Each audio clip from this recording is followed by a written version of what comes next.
बीते लंबे वक्त से अमेरिका और ईरान एक दूसरे के आमने सामने खड़े हैं। परमाणु मसले को लेकर दोनों मुल्कों में 2 चरणों की बातचीत हो गई है।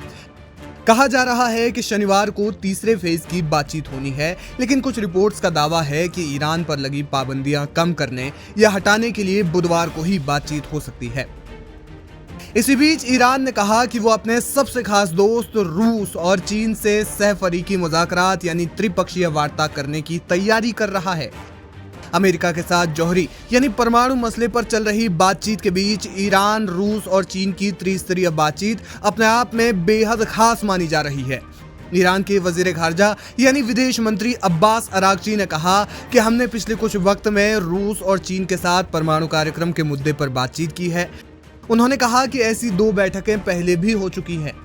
अरागची ने कहा कि हम इस बैठक में और भी मुद्दों पर बातचीत करना चाहते हैं ताकि बातचीत और ज्यादा विस्तार से हो सके। ईरानी विदेश मंत्री ने एक टीवी इंटरव्यू में कहा, कई अंतर्राष्ट्रीय मामलों में हम 3 मुल्कों की स्थिति एक जैसी है। मैं ये नहीं कहना चाहता कि हमारे बीच मतभेद नहीं है, मतभेद जरूर हैं, लेकिन बड़ी बात यह है कि हम तीनों एक दूसरे से अपने विचार साझा करते रहते हैं।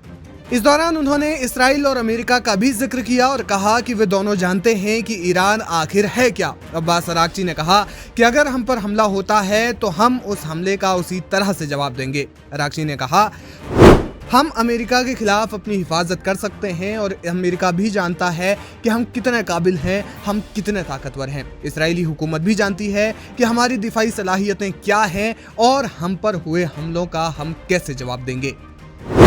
अब सवाल ये है कि ईरान और रूस की त्रिस्तरीय बातचीत का अंतर्राष्ट्रीय फलक पर क्या प्रभाव पड़ सकता है। ये तो जग जाहिर है कि रूस और अमेरिका एक दूसरे को फूटी आंख नहीं भाते। ईरान और रूस दोनों पर इल्जाम लग चुके हैं कि वे दोनों अमेरिकी पाबंदियों के बावजूद एक दूसरे से हथियारों की खरीद फरोख्त करते हैं। वहीं ये भी खबरें आ चुकी हैं कि रूसी एक्सपर्ट्स ने ईरान के परमाणु केंद्रों का भी दौरा किया था। दूसरी ओर रूस और चीन एक दूसरे के बेहद करीब हैं और चीन अमेरिका इस वक्त ट्रेड वॉर के जरिए एक दूसरे पर हावी होने की कोशिशों में लगे हुए हैं। ऐसे में माना जा रहा है कि ईरान, रूस और चीन के बीच कई मुद्दों समेत खास तौर पर रक्षा कार्यक्रम को लेकर यानी रक्षा मुद्दे पर गहरी बातचीत हो सकती है। चीन और रूस महाशक्तियां हैं। अगर ईरान के साथ दोनों मुल्कों ने कोई बड़ा सौदा किया तो इससे न सिर्फ तीनों के रिश्ते मजबूत होंगे, बल्कि इससे ईरान की ताकत कूटनीतिक और रणनीतिक रूप से बढ़ सकती है।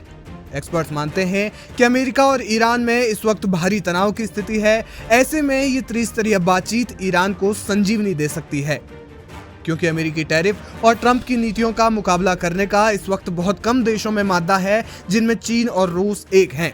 इसलिए मुमकिन है कि इस बातचीत से ईरान को बड़ी उम्मीदें हों। वैसे भी जब से ईरान और अमेरिका के बीच परमाणु कार्यक्रम को लेकर तनातनी बढ़ी है, माना जा रहा है कि तब से रूस और चीन का झुकाव ईरान की ओर ज्यादा रहा है।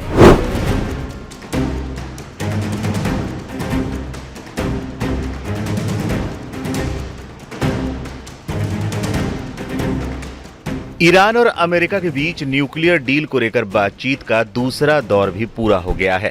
अमेरिका और ईरान के बीच दूसरे दौर की बैठक शनिवार को इटली की राजधानी रोम में हुई।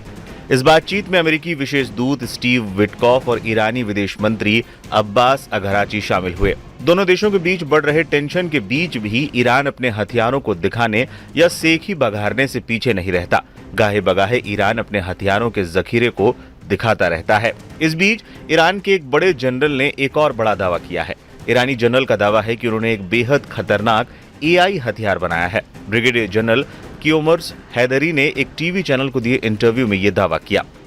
ईरान का खतरनाक एआई हथियार बनाने का दावा। हमारे पास अत्याधुनिक उन्नत हथियार हैं, जिनमें से कुछ को सीक्रेट रखा गया है। यह हथियार काफी उन्नत है और एआई तकनीक का भी उपयोग करते हैं। रणनीतिक चिंताओं के कारण इनको सार्वजनिक नहीं किया गया था, लेकिन ये पूरी तरह से चालू हैं। ग्राउंड फोर्स के पास भी ऐसे हथियार और प्रणालियां हैं जो विश्व स्तर पर सबसे उन्नत हैं। पिछले 3 महीनों में ग्राउंड फोर्स ने देश के पूर्वी, पश्चिमी और तटीय क्षेत्रों में 3 बड़े पैमाने पर सैन्य अभ्यास किए थे। हमारी आंखें खुली हैं और हमारे हाथ ट्रिगर पर हैं। अगर कोई खतरा पैदा होता है तो हम दुश्मन को बचने का मौका नहीं देंगे। इससे कुछ दिनों पहले भी ईरान ने एक वीडियो जारी किया था। वीडियो में ईरान के हथियार कार्यक्रमों के लिए जिम्मेदार 2 सैन्य अधिकारी हथियारों से भरी एक लंबी सुरंग से गुजरते हुए दिख रहे थे। खौफनाक म्यूजिक वाली ये वीडियो हॉलीवुड फिल्म के सीन की याद दिला रहे थे। ये जगह किसी मिसाइल सिटी की तरह लग रही थी। 1 मिनट 25 सेकंड की इस वीडियो में ईरान के army chief of staff Mohammad Hossein Bagheri और इस्लामिक रिवोल्यूशनरी गार्ड कॉर्प्स के एरोस्पेस फोर्स के कमांडर आमिर अली हाजीजादे इस जगह का दौरा करते हुए नजर आ रहे थे। वीडियो में ईरान की कुछ सबसे ताकतवर मिसाइल और रॉकेट भी दिख रही थी।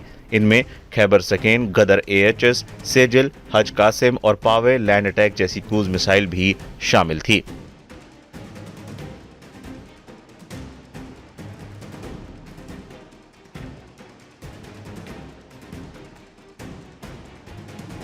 बताते चलें 2018 में ट्रंप की ईरान से परमाणु करार रद्द करने के बाद ईरान की बम बनाने की क्षमता में इजाफा हुआ है। अंतर्राष्ट्रीय परमाणु एजेंसी के मुताबिक ईरान ने 60% शुद्धता का 275 किलो यूरेनियम बना लिया है। ये 6 परमाणु बम बनाने के लिए भी काफी है। दोनों देशों के बीच अब तीसरे दौर की बातचीत जल्द आयोजित करने की संभावनाएं जताई जा रही हैं। लेकिन इतना तो साफ है कि परमाणु मसले पर जारी गतिरोध को हल की दिशा में ये बातचीत काफी महत्वपूर्ण कदम है। हालांकि दोनों देशों का रुख जैसा नजर आ रहा है, आगे की राह इतनी भी आसान नहीं है।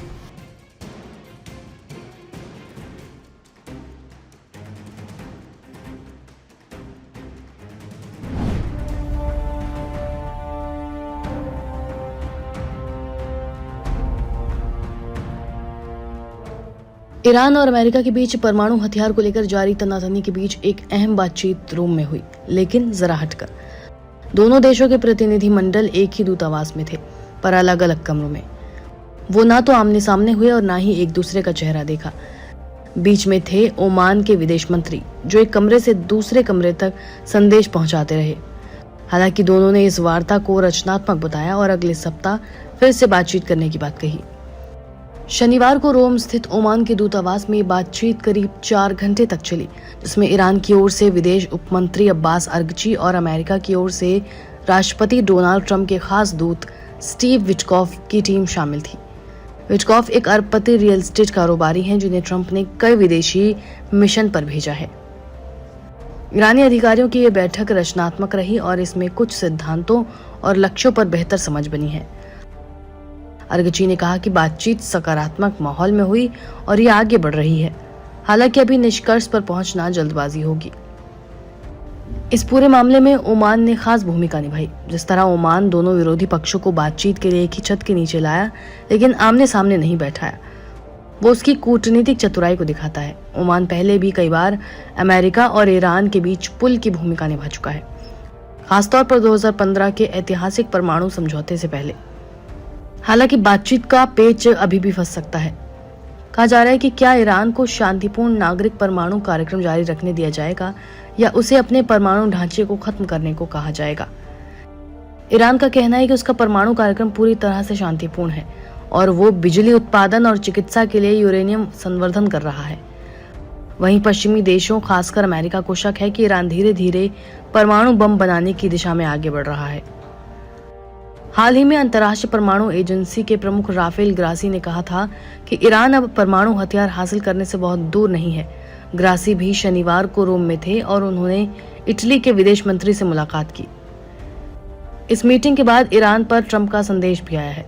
डोनाल्ड ट्रंप ने दोबारा राष्ट्रपति बनने के बाद फिर से ईरान पर अधिकतम दबाव बनाने की नीति लागू की है, लेकिन साथ ही उन्होंने मार्च में ईरान के सर्वोच्च नेता आयतुल्ला अली खामनेई को एक पत्र लिखकर बातचीत की पेशकश भी की।